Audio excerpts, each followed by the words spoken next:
What's up, everybody? Matt Heafy here for another fantastic episode of GLHF, which stands for Good Luck, Have Fun with Matt Heafy. I've had people ask, and I was surprised. Surprised they're asking what that is. Friends, as you know, all the GLHFs, as of late, have been presented by John W Dill. John W Dill is one of my friends in Orlando, Florida, my fellow teammate at Gracie Baja, North Orlando, which is finally opening back up next week. So John Dill is an attorney at law. Anything you may need if you're in the contiguous United States, please hit him up. He has settled over 200 jury trials, settled over $200 million in cases. Whether you need personal injury, medical malpractice, birth injury specialist, he is there. He is your guy. John Dill is also a leg lock practitioner, which I love. I think he might be the only lawyer I know who's into leg locks. So that's a very good thing. Make sure if you need John Dill, johnwdill.com if you're in the U.S. Thank you very much, John, for making these GLHFs happen. It's been a pleasure. Friends, my guest today, Mr. Baron Corbin, the man, the myth, the legend, one of my real-life pals. I want you all to be able to get the backstory that maybe you may not be familiar with. I know you all know him publicly, but I want you to know the Baron Corbin that I know. Amazing, amazing human, amazing person, fantastic athlete, fantastic performer, entertainer, all-around dude. And we're playing some games with him later. Here we go.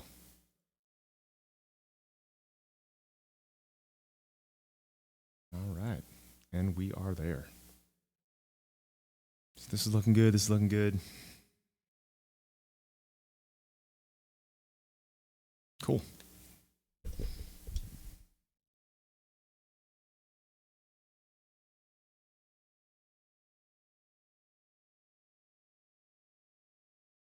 All right. And I think you should just be able to jump in with Zoom.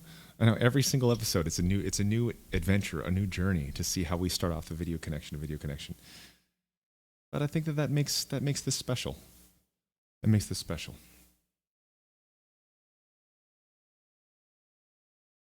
Very special.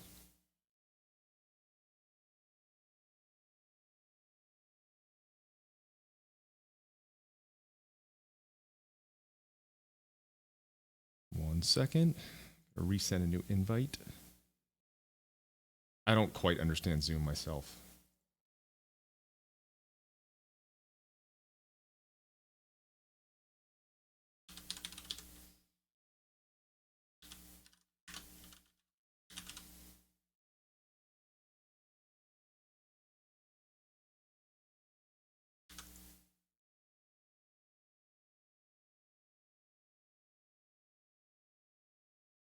That should do it.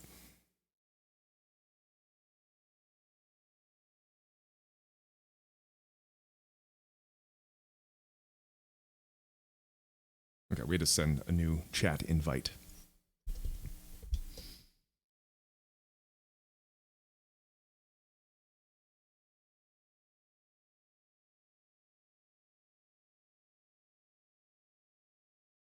Yeah, maybe someday Streamlabs will integrate some kind of like picture-in-picture voice chat thing. That'd be pretty awesome, Streamlabs. That's a good idea. That is a good idea. I also need to set up maybe another camera one day where I'm not as close to this one. I don't know if it's weird how close I am.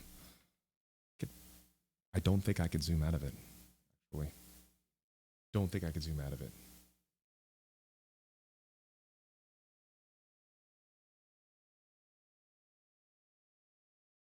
Ah, that's what it is.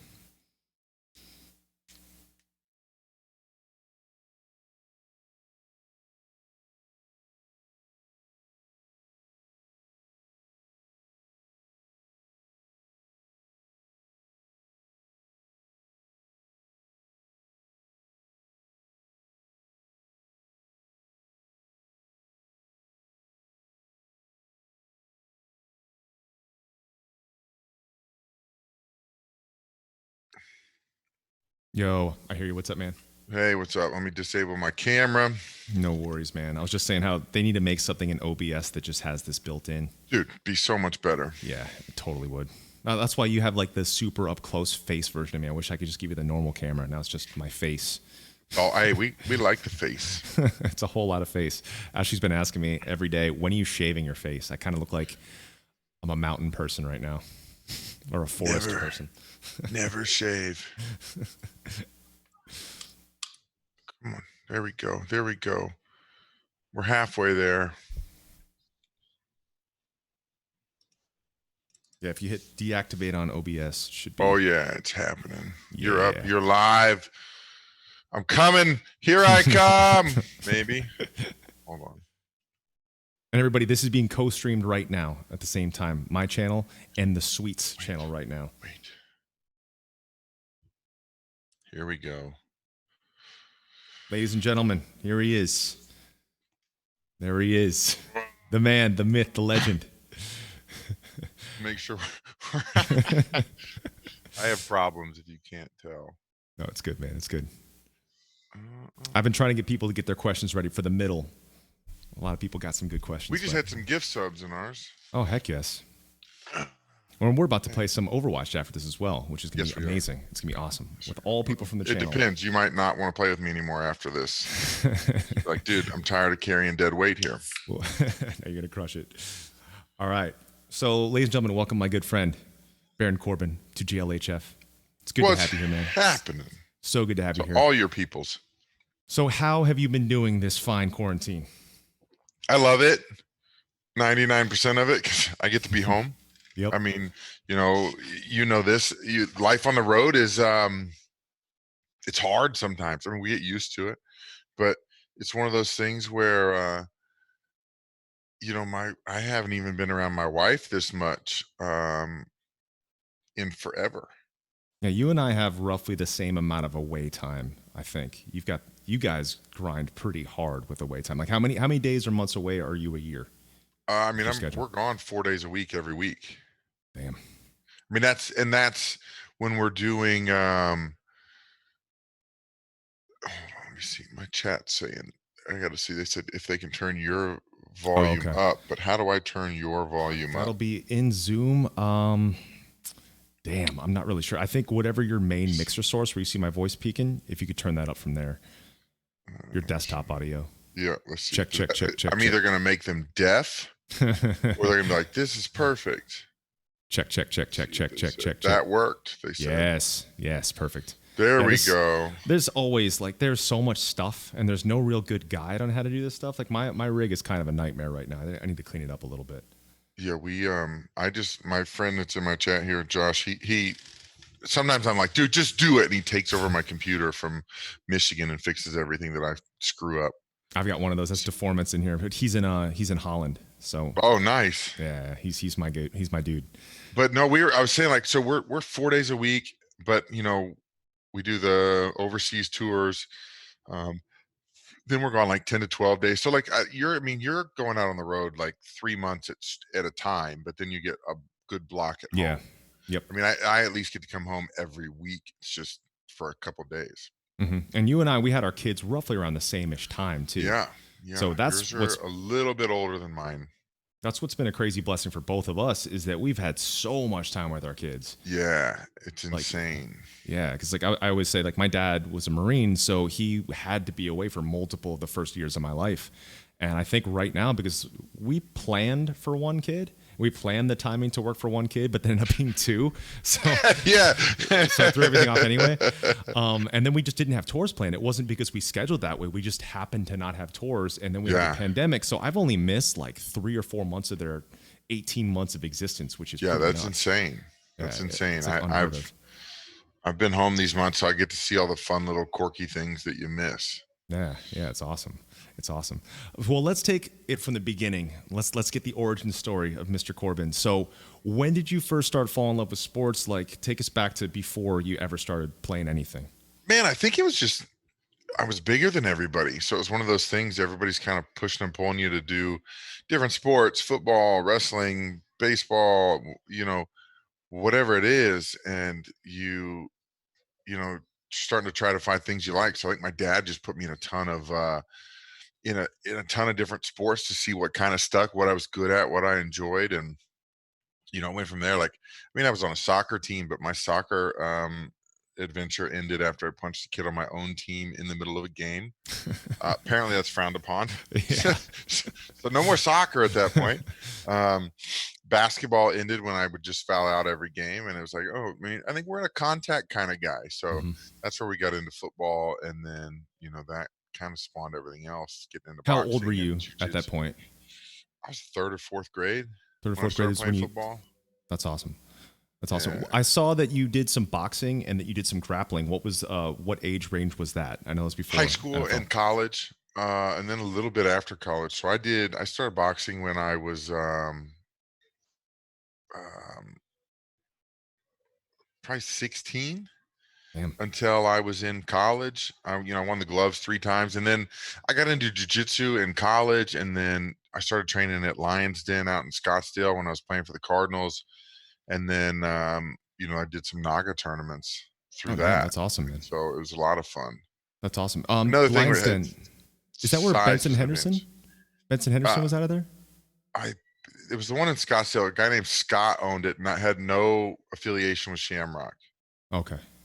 But I know that and I can't remember his name now, but our jujitsu coach was from Brazil, and he was like 305 pounds, and he embarrassed Jeez. me every single day and Dude, laughed about it. that's the crazy thing when we talk about jujitsu, because we've got some guys that are not your height, but they're kind of close. They're like close to your height, close to your build. They're like SWAT guys, and everyone's always talking about, oh yeah, when you got jujitsu, it doesn't matter how big your opponent is. But when your opponent is much bigger than you, much stronger than you, and also does jujitsu, that's when Yeah. it's a different story. That's when you need to like, take up some other Like martial art. even just like my first Naga tournament, I'd only been training for like I don't know, 4 or 5 months, and I did Yeah. the no gi, Yep. and I went 5-0 and smoked everybody.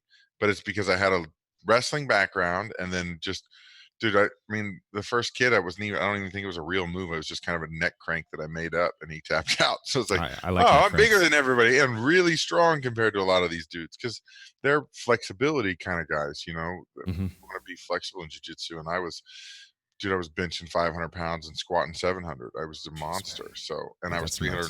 325 pounds, so I could just lay on a dude, That's smother him. nuts. That's like I wish, because like my mom didn't really know what to do, because like I said, my dad was a Marine, my mom's an immigrant from Japan, so we just found out recently, because with our kids, like Mia fell in the playground, and my mom starts crying. I'm like, we're like, she's fine, she falls a lot. She's like, oh, when Matthew was his son, I never let him be on anything hard, anything sharp, anything dangerous. So I think I lived this like padded life. So I didn't really Most, start doing any sports until like recently-ish, like yeah, 7, 8 years ago. So I wish, because like with both of you our were kids, bubble boy. I was. Like it was video games, anime, straight into guitar. But I like it. already, I'm seeing Mia is understanding. One of our black belts was telling me when you're changing diapers to teach them about the guard. So I started teaching Mia about using her legs to control the distance from her opponents. She's already taken Akira down multiple times, like full on takedowns. So That's I'm gonna so start. good. I'm starting both of them at 4 or 5. Yeah. I could see her sticking with it. Like Same, dude. My little girl's a beast, and she's got like quads already, and I'm just like, good this is gonna genes. be bad for anybody. And so I'm gonna definitely put her, because she'll like try to put a chokehold on the dog and stuff, and the dog's 170 pounds, so I think she's gonna be a beast. So we'll put them in there together. That's awesome. All right. So after you did some Naga stuff, you went on to, when did you catch the attention of the NFL? Like when did you start going to that? So I out of college, I was an All-American in college. I was all conference. I played for a hell of a football team. We were Division II, but I played in 4 national championships consecutively. And I was a beast in college. And so that's what brings the pro scouts around. Then you run pro days.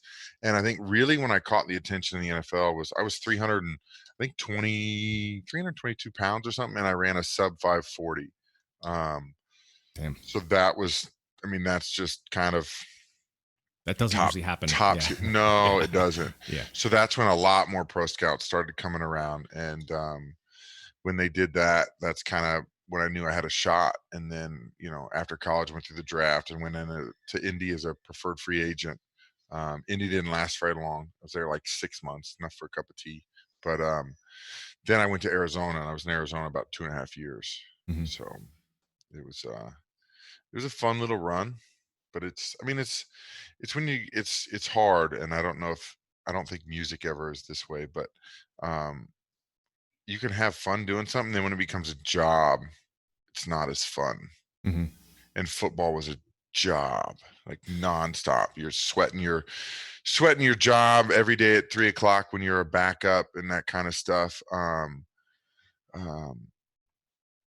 you're waiting Tuesday at 3 o'clock. If you know you haven't called you, you have the job for another week essentially. So it's like, it sucks.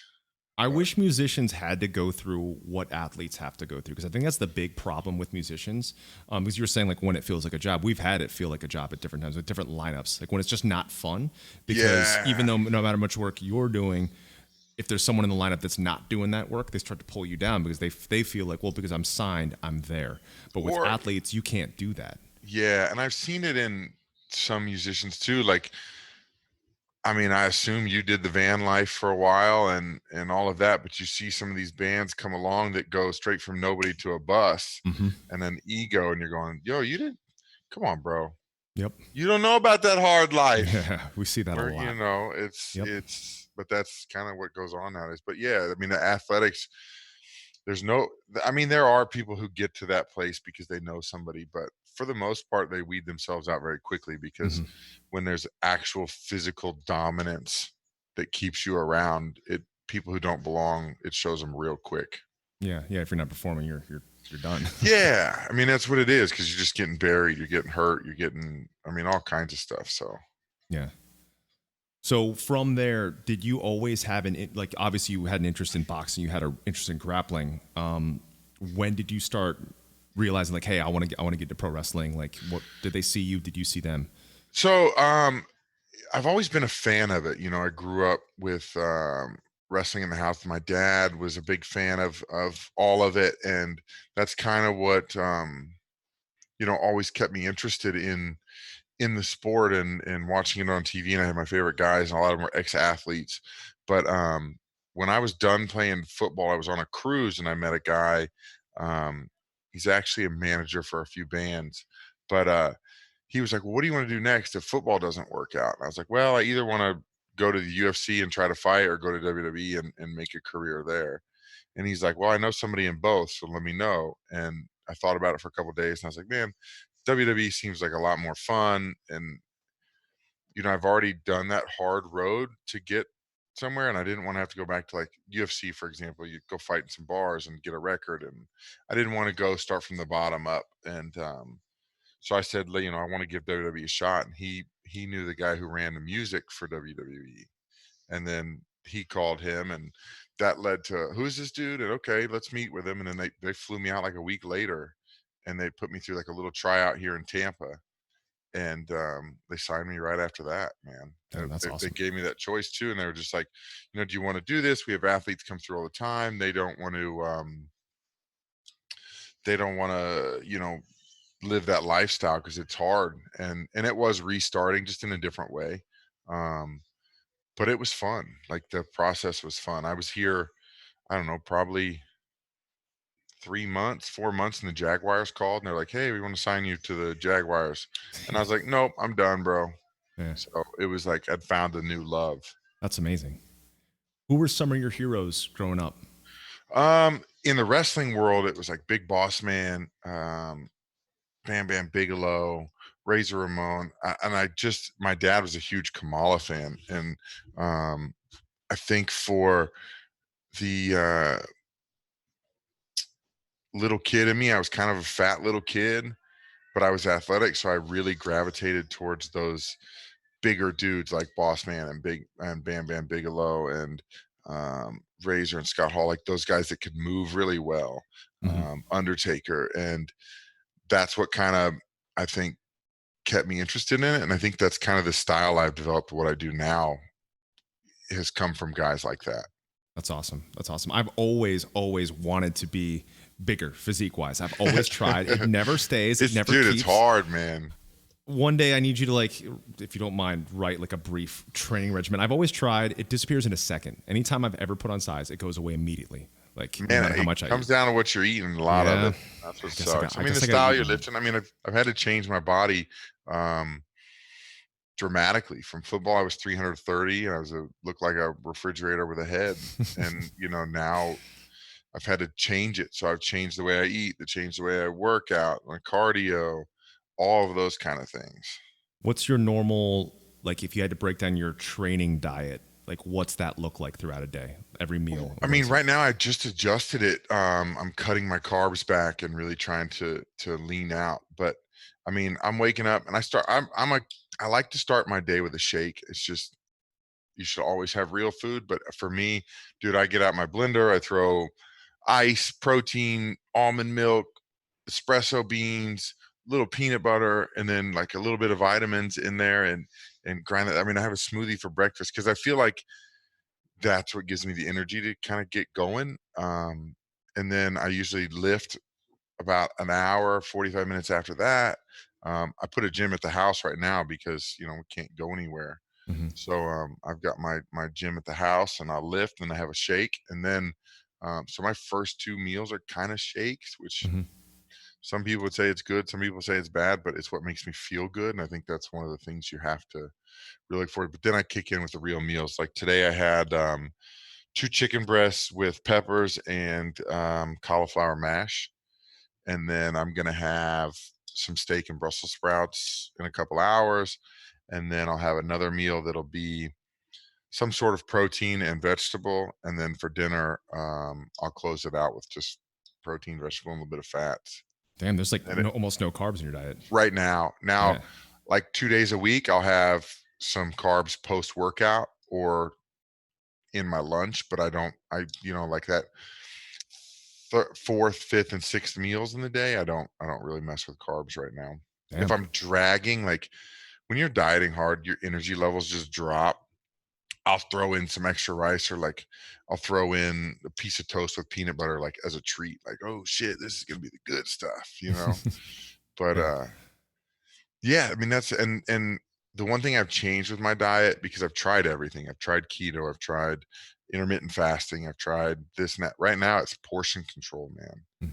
I mean, I'm eating like I sent you a picture of that steak I cooked last night. That The looked steak was amazing. 4.5 pounds, bro.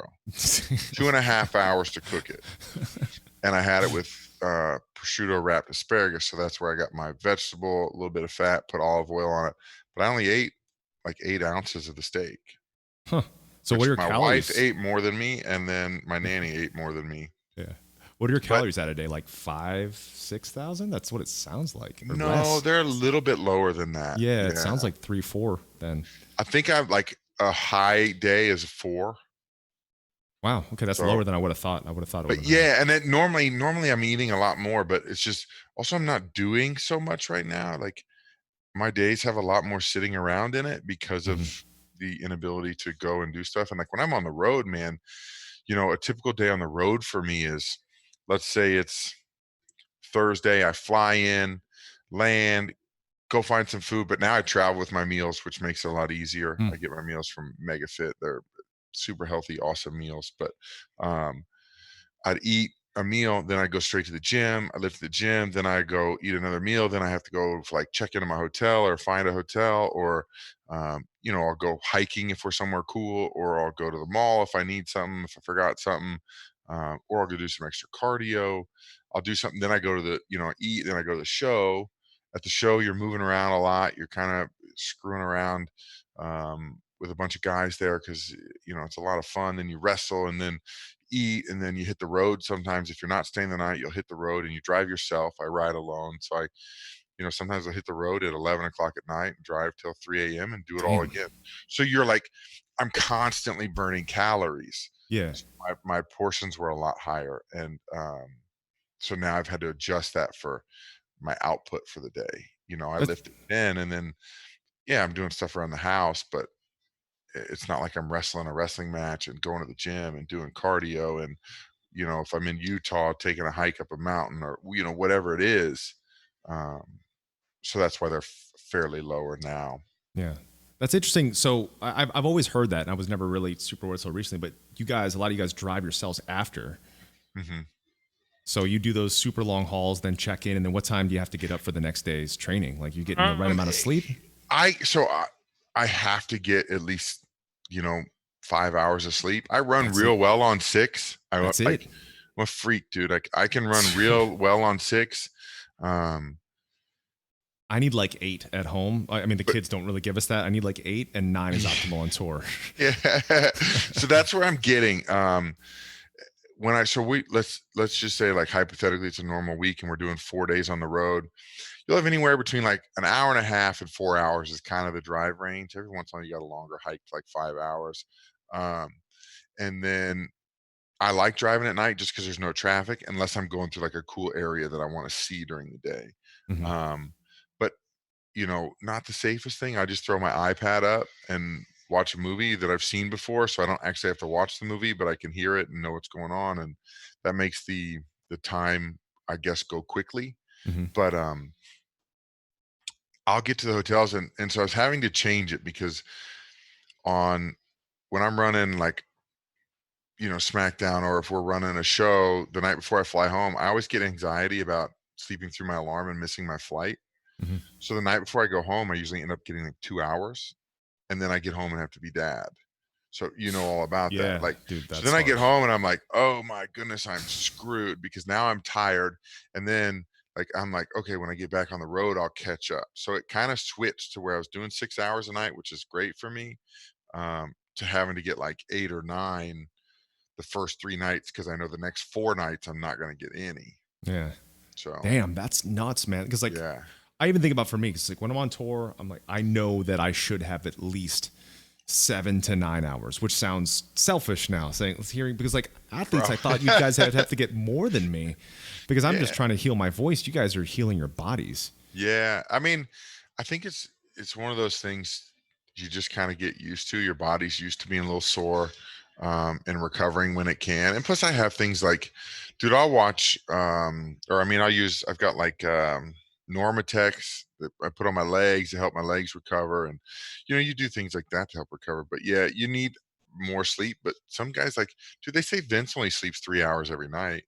Really? Dude's 70 something years old and he sleeps 3 hours a night, and he's an Dude, animal. how, man? I don't know. I think some people just I wish I needed less sleep because I'm always trying to do a bunch of stuff because I'm super high anxiety. I know I don't, maybe I do seem like it, maybe I don't seem like it. But the way I quench that, the way I get rid of that is by doing a lot of things. So I feel staying like busy. if I needed less sleep, then I could do more things and I'd be less anxious, I guess. I'm with it. I'm with it.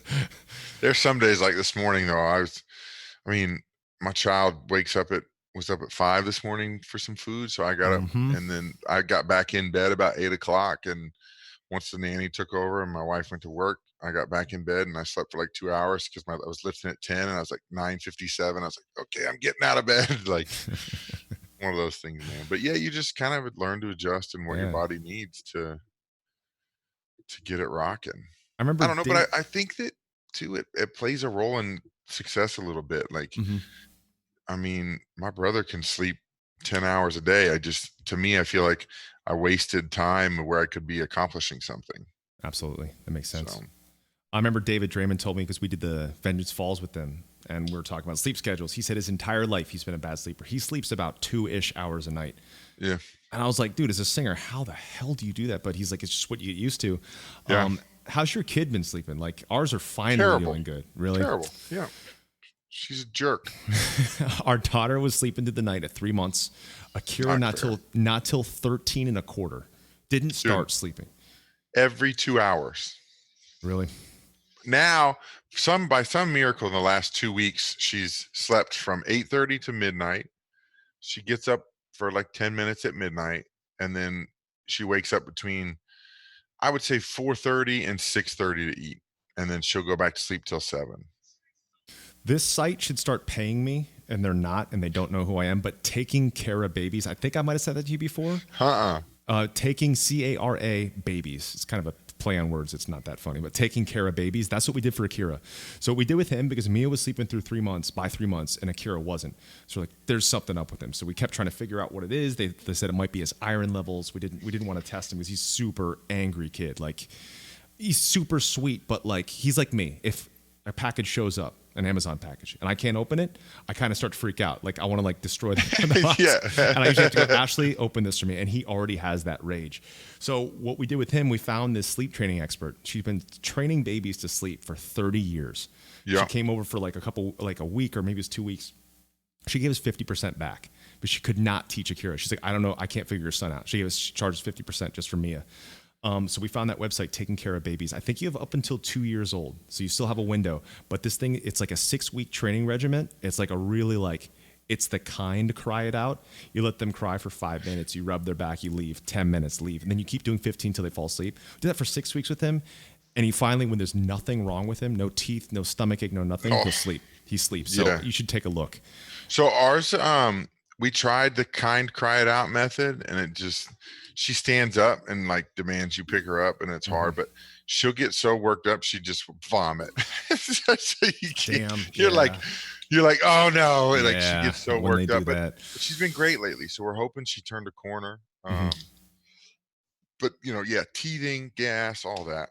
I'm sure Yeah, all these man. people are like, these two metal dudes talking about No, their babies. my buddy sleep. Maki, whose first kid has been kicking his butt. He just found out. I don't know if I'm allowed to announce that. Maki, can I share the news? Well, he's having a second kid. Nice. so he's like, this is my kind of convo. Yeah, right. But dude, it's crazy because I would always hear parents talk about it. I never understood. Like when I hit up my Yeah. friends who've got kids, I'm like, hey, let's hang out. Let's go eat something. Let's go to the bar. And they would be like, no, man, I can't. I never really understood. But now having kids, it's like the last thing you want to do. Because at the end of the day, like if our kids were crazy, and we're so lucky because like you said, you've got a nanny, we've got a nanny at the house. Ours used to be a school teacher. So it's just like good having someone that knows what to do with the kids so we can still work. Yeah. But dude, like at the end of the day, if we've had a long day, Ashley and I, we just want to be able to like watch TV and catch up on some texts on our phone and just be adults for a minute. And then we just want to go to sleep. Dude, it's so funny because I'll tell my chat, like I'll be playing video games and something will come up and I got to run downstairs, or I got Spanish class or whatever it is. My wife's saying, you got to move these boxes because I have 8,000 Amazon boxes all the time. But I'll be like, I'm going to be back on tonight, guys. And I have every intent of getting back on and playing video games. And then like after dinner, it's like 9:30 and I'm in the couch and I'm just like, I'm not getting back on. Yeah, man. Dude, I feel like this is an old pile of crap. Dude, I still remember those newborn days. I still remember I was texting with you while Ashley was in labor, and then after she had the kids, and it was just the craziest thing. Yeah. Man. And I to all the expectant parents, I learned it from I think it was from The Office I learned it. And I think I said this to you over text too when we just had our kids. I was like, use the nursery. Use the nursery when you can, because when you get home, the gloves are off, man. Yeah. Like we came home from the hospital, like, yeah, let's go pick up some food. So we grabbed some food from one of our favorite restaurants, got home thinking we could just watch TV with the kids chilling. Nope. It's all gone. Yeah. I think my daughter's going to like horror movies though. Yeah? Yeah. I was watching Friday the 13th and she was just kind of watching it. And I was like, this is going to be good. That's awesome. I've noticed that Mia kept saying, she's like, oh, sh. And I was like, what's oh, sh? And I'm like, she's saying, oh, shit. She's already saying, oh, shit. Like for everything. She's like, oh, sh. Oh, That's so funny. It is really funny. funny. I don't know. Mine's making some funny noises. I don't know what she's talking about, but she's learning 3 languages and she only responds to Spanish. So but our nanny is Brazilian. So she's, getting Portuguese and then she gets Spanish. That's and amazing. A tiny bit of English. So if I want her to do anything, I have to say it in Spanish. So it's That's good. amazing. That's great, man. That's great. I wish, like, my mom started Japanese with me, but she felt bad when I started the American school system. She's like, oh, I don't want him to feel like an outsider, so she just dropped it. And I wish I had kept it, because American kids, they're not multilingual, and kids from Europe are usually like 4 to 5 to 6. Yeah, it's nuts. It's amazing. And we want to live. We want to get a place in Spain eventually to like spend part of the year every year. So we got to have that. But you go up there and they speak French and they speak Spanish and they speak Italian, and it's dude, it's amazing. It's amazing to be able to do that. Yeah, it's amazing. So let's chat some music. What, like, early on in your life, what did you grow up listening to? Going into, what are you into now? So music wise, man, it's funny because my dad was an old like 70s metalhead. Like he liked all the old like Zeppelin and stuff like that. So I'd always hear that in his truck, and it's so funny because I'd always be like, man, these songs are so old. But like I still listen to those songs, and when I hear them come on, it's just kind of like, I don't know, man, 70 rock anthems, you just can't beat them. Like, Yep. I still like work out to them. And, for me, my dad would be like, music will never be like this again. And now I find myself saying the same thing. I'm like, dude, like, you just want that. And I'm going to put the voice from Nothing More over. That brother is so good. And to me, he feels like pure rock and roll, like 70s. He can sing. He's not wearing shoes. He's just got his jeans on stage. Like, but I always say, like, there's not like that hair metal voice combo. Like, I don't know, it's just different now. So like I grew up on that kind of stuff, but then my taste progressed into like heavier stuff. Like, dude, well, my first live show ever, by the way, was Live and Counting Crows. That was such a good era of radio Dude, rock, in my opinion. it was phenomenal. And Live's one of my favorite bands of all time. They're just that Throwing Copper record is perfect. It's such a good record. Unbelievable. Yeah. Unbelievable. And then I went to Ozfest when I was like 12 or 14. And that's kind of where I was like, I'm back into this rock. Like, because you're seeing like Ozzy and it's Korn and Manson. Like, I saw Manson when it was the Antichrist Superstar tour, and you're just going, dude, that was such a great era for him, man. And everything about that was so the good. whole the show itself was like Broadway. Like, you're not just watching a rock show, you're watching a Broadway show, man. That dude's on a 60-foot pedestal with a dress hanging out of the floor, and he's got costume changes, and it's like, dude, Mudvayne with the face paint, you guys, like, it's just like Ozfest. How many times do you guys do Ozfest? We only did the 2005 one, and we had an interesting Ozfest. That's when Ascendancy first came out. We were on with all of my heroes. Like, I grew up listening to all the Swedish melodic death metal bands, like Soilwork, The Haunted, In Flames. All those bands are my favorites. In Flames, so good, dude. So good. So we came out on that one. So we're touring with our heroes. I remember there was one day towards the end, because Iron Maiden was on it, Black Sabbath was on it, both of those bands. All these other bands start coming up. They're like, hey, it's an end of the tour prank for Iron Maiden. Everyone's going to egg them. And we're like, that doesn't sound right. They're like, oh, it's hilarious. Like, we set it up, so we should go do that. I was like, you know what? We're not going to do that. That sounds like a really bad idea. And they got egged. The PA started, like, I don't know who exactly was responsible at the end. They started like cutting their PA and like messing with Maiden. And Maiden got super pissed, but they still performed like with professionality. The next day, the next show, I think we had a day off, then we had a show. We all bought bought Maiden flags to put on our cabs. We're all wearing Maiden shirts. And we play the Trooper every single day just to kind of do a big middle finger to whoever did that. And from then on the tour, we had like people messing with us, like people like behind the scenes at Ozfest, running Ozfest itself, like trying to like drive at us with like dirt, like go-karts and stuff, or golf carts, and trying to bully us in catering and mess with us and saying we're like threatening us. And we just kept doing that. Iron Maiden heard about that and then brought us on like the best tour we'd ever been on in our lives. That like 2 years from that. Dude, that's awesome. But yeah, I remember that Ozfest. It's just such a crazy experience. I do miss it. I do. I mean, we're about to have something like that on a smaller scale, Megadeth, Lamb of God, Trivium, and Flames. But I mean, I don't have an official word, but at worst, something like that just gets postponed. A tour Dude, that In big. Flames live is so awesome. Yep. I love all kinds of music. I mean, don't get me wrong. Like, I'm super guilty of listening to like Spanish reggaeton music, and then like folk. I love folk music. There's just nothing like going to a metal show, seeing bands like you guys or Ghost or In Flames, or you're getting back to the Ozzy, Black Label. It's just like there's just so many cool things that you experience at rock shows, like Lamb of God, dude. Like, I was just like this. It's the energy. This is the coolest thing ever. Yeah. Like, dude, I remember like, and I honestly don't know if this band was ever even good. It was called Green Wheel.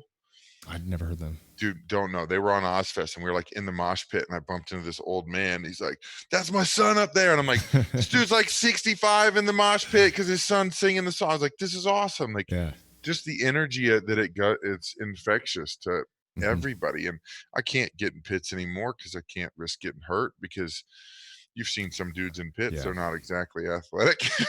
No. And they fall down, and but it's just seeing, guys like Corey play. I mean, Slipknot I've been seeing for, forever.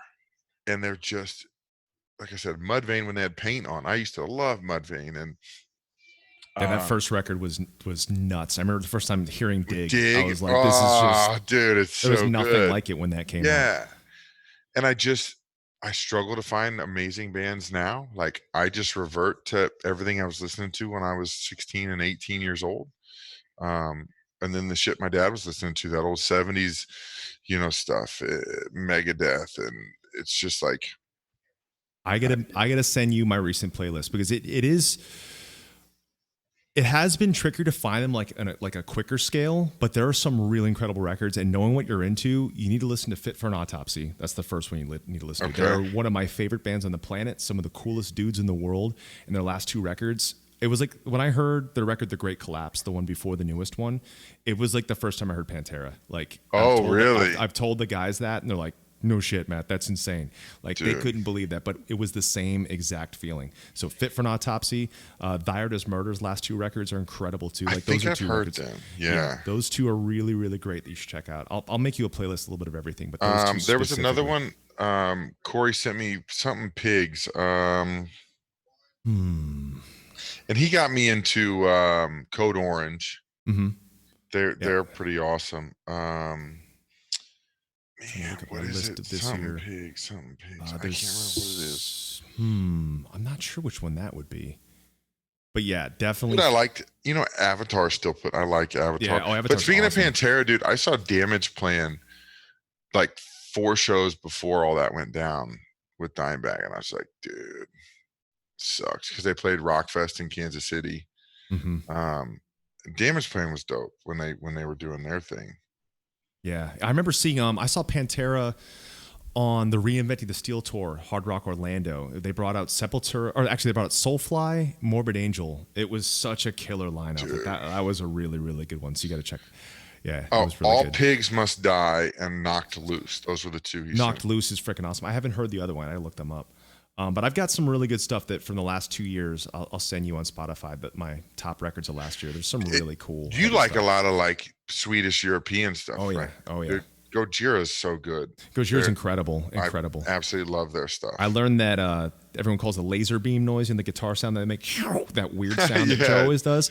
We brought them out on one of their first UK tours in 2007. And I asked Joe, I was like, dude, how do you make that laser beam noise? He showed me. He said he got that from Morbid Angel. Really? So he learned that listening to them, and then he taught it to me. But the Swedish bands, we were talking about In Flames a second ago. If it weren't for In Flames' Jester race through Reroute to Remain, like their 3rd through like 6th or 7th record, Trivium wouldn't exist. Those were like some of the biggest influences on my life. Jester race and Horacle specifically are like 2, like those are as important as Master Puppets to me. Yeah. Yeah. So I'll make you a mixtape.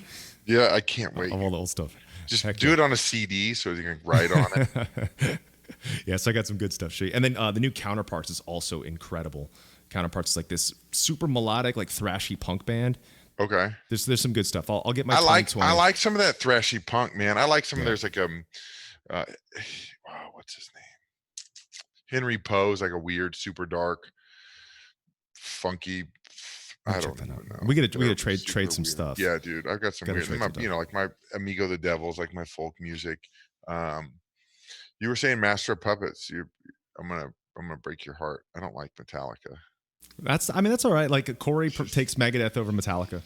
It's just not. They're one of the most talented bands of all time. Just not for me. Yeah. Corey's always said Megadeth over Metallica too. Like he's always said it. They were like my gateway. They're the ones that shook. Well, then I'm glad they were there because then I got to listen to some good Trivium jams. Because before them, I tried out for a pop punk band. Like I played "Damn It" by Blink-182 in 7th grade. And I tried out for this band. They never called me back. So I was like, all right, screw music, I'm done. And then a kid lent me the Black Album. I was like, this is the kind of music I should be making. And I locked myself in a room and just. Dude, you gotta have like some kind of record for being in a major band at your age when you were maybe what 13. 13 when you I joined Trivium. So I was asked to try out for Trivium because they existed for 2 weeks before I was in. And originally Trivium was supposed to be an industrial band like Rammstein, early Manson, early Skinny Puppy, early Tool, Ministry. But we wanted to be a metal band. I love Tool. Yeah, the Anima is really, really great. Really, really great record. So then I made it in the band at 13. So this is my first band, first job. And my second job is just playing Trivium songs on the internet. It's fun. It's fun. That's got to be a record. It might. I mean, maybe. I am curious to know. It's 21 years in. Can you say any other 13-year-old in a major signed band? Not that I can think of. And I think that's why bands... Actually, I wanted to pick your brain on this a little bit too, because like when we were coming up, let's see, the UK was the only country that ever embraced us on our second record in Ascendancy. It was the only country. That's where you guys kind of started to blow up. Yep, that was 2005. We were hailed as the next biggest, greatest band on the planet by all the British press magazines. when they did that, we're like 18, 19. We came out saying, yeah, we're going to be the biggest band in the world. Every single other band that we loved at that time, like some of my favorite bands, we'd go out and tour with them. They'd bully us. They'd treat us like crap because they just read those things. They read those things like, you know what, these guys are a bunch of cocky kids and we don't want to have anything to do with them. So we're treated like garbage. A lot of our favorite bands talk shit about us publicly in magazines, all this stuff. So we had no band allies. The very next record, the UK said we were the worst band in the world because we shifted directions. So then we had no press, no bands, and we had nobody. We had nothing. So we just had our fans, and we were just angry as hell. And we just went out there and felt like we're fighting everybody at all times. But lately it's switched. It's shifted. But I mean, that's part of it. It's the same thing in a football locker room. It's the same thing in, WWE. When you have someone come along, they're like, this is the new gift. Here it is. And everybody else is like, well, screw this dude. Mm-hmm. Like, he didn't have to go through what I went through, but I think it's just part of it. And I think if you can't handle it, you don't last. And then like you guys who take it and go, now we're fucking angry. F-bomb. Whoops. No, that's fine. That's fine. And then it makes you stronger and better. And look at you, what, 20, how many years later? 21 years of the band, but 15 years, again, since ascendancy. Yeah. So. Yeah, it's nuts, man. Victory Crazy for times. you, because there's a lot of brothers who aren't around anymore. Man. I remember the bands that were really crappy to us were like bands that I bought all their CDs, I bought their merch, I bought their eBay VHS tapes, and they're just out here like talking badly about me personally in magazines. Like, you're gonna do this. I was like, I was a fan of you. How could you do this? But then a lot of them aren't around Jealousy, anymore. bro. Yeah, it's weird. It's weird. But now, like I said, the tides have turned. We've always been super embracing of every other band like that we love or bands that we think are cool. Like, I mean, but that speaks for the quality of guys you are, which is, I think, why you and I clicked. Like, dude, I was like, yo, I want to come to your show when you were here in Tampa. And you're like, well, come say hello. And it was like, give me a hug, dude. Like, you just like people that are good people, you kind of, they gravitate towards each other. Exactly. Because I mean, I've seen people in this, especially in the wrestling business, where I'm an advocate for how you treat the lowest guy is what kind of person you are. And if you treat the lowest guy on the totem pole like absolute shit, then you're kind of a D-bag. Definitely. And so, because you need everybody to be successful. And so, like, you guys, any band you're with, I'm sure you're awesome too, and that kind of stuff. So it's like, that's the difference. That's why those dudes aren't around anymore and you guys are. So that's awesome. That's an amazing point. Like, the newest up and comer, the smallest dude, like, treating them well. That's how they do it. Because I've seen a lot of bands that treat their crew like crap. And when they treat their crew like crap, they generally make their crew treat the bands below, the bands that are open up, like crap. And that's how it kind of spreads. Because when we were young, we had bad crew and we had a rough lineup as well. And so a couple people in our band with our crew, they would treat people badly, and then it reflected upon the whole thing. And as we learned about that stuff, that's when we started cutting those parts out of us. Yeah. You have to. Yeah, man. Well, the last thing we always like to chat about here is food. And now you and I have an awesome food relationship as it is, but can you go over for the chat, both chats, the reverse searing method? Because I'd never heard of that till you mentioned it. And then I was like, all right, I'm trying this, and it was the best way I've ever done it. Really? So that's your way now? Yep. That's how I did that 4.5 pounder last night. So, and I learned it from, I don't know if you've ever followed, well, actually I'm wearing a hat. Shout out right there. So Jess is a friend of mine from Australia. She's probably, I would put her at the top of barbecuers on the planet. That's awesome. She's not a competitor. She's anti-competition barbecue, because that's all just injected, over-seasoned nonsense. Like, you lose the beef. I want to taste the meat, like those dry aged steaks I brought you. I mean, how unbelievable is the flavor of the steak? Like, I want to taste the meat. And I watched this old documentary one time that this old man in restaurant, somebody in my chat's angry I threw Rey Mysterio off a roof. Too bad, so sad, buddy. He went flying. Kind of went across the street. And then I threw 2 guys off the roof last Sunday. I had people ask me about that. Double homicide, apparently. That's exactly what they were saying. So, but I was watching this old Spanish man, and he's like got these unbelievable steaks. And he's like, I don't put anything on the steaks before I cook them, because I want people to taste the beef, and then they can add salt at the end if they want, which I'm a big finishing salt guy anyway. But I was talking to Jess, and I'm learning because I love cooking, dude. I have an unbelievable setup outside for cooking, and I like cooking that requires effort. I'm an anti-Traeger. Their grills are unbelievable for people who use them. They're not for me because they're too easy. Mm-hmm. But I was learning different ways, and Jess was telling me, and like I said, she owns Hardcore. She makes the seasonings. A lot of the seasonings I will use. I use a charcoal rubber hurst on some of my stuff. That's awesome. But she was just saying, just do a reverse sear. And I was like, well, I've never done it. I've always seared the steak, then put it in the smoker or whatever. And she's like, do it either on the smoker or in the oven. And you'll cook the steak about 5 degrees below the temperature you want it. So you are temp testing it, which I think is part of the process. For that steak took 2 hours and 15 minutes last night. Damn. I temp tested it probably 5 times. Because I wanted it to get to 125 in the center. Mm-hmm. And so I'll put it in the oven. Like I usually do it about 250 till the internal temp is where I want it. And then I'll either get a cast iron skillet scalding hot with like beef tallow. A lot of people use butter. I don't like the taste of butter that much. Mm-hmm. So don't use butter. I'll use beef tallow or like avocado oil. And then I'll put garlic and rosemary in there just for that smell and a little bit of that taste. And then I will throw that bad boy in a cast iron for 45 seconds each side, a minute, or I fire up my green egg to about 600 degrees and just let that steak get engulfed in flames, 45 seconds each side. I mean, I've lost arm hair a few times, an eyebrow. Totally worth it, because like last night I fired the egg up to about 600, which that's humming, dude. Those are big flames. I need to get one of those things. We don't have a grill right now. We got rid of our old one. Get you a Komodo. That's the Komodo one? Joe. Okay. I think they're awesome. They have a lot of accessories. You can do a lot from like, dude, if you want to do desserts, you can do brownies on them. You can do pizzas. Really? You can do Damn. steaks. You can smoke stuff. They require work because you got to learn them. And like, I can go out to my egg, and I can put a certain amount of charcoal in, get the fire going, and it has 2 vents, one on top, one on bottom. I can put them where I know the temperature will be. So you start to learn it. You don't actually have to temp it anymore. But I got up to about 600 last night, and I seared that bad boy on about 45 seconds each side. Dude, that looked so freaking good, man. That looked so good. It was insane. It was like you could have cut that thing with a spoon.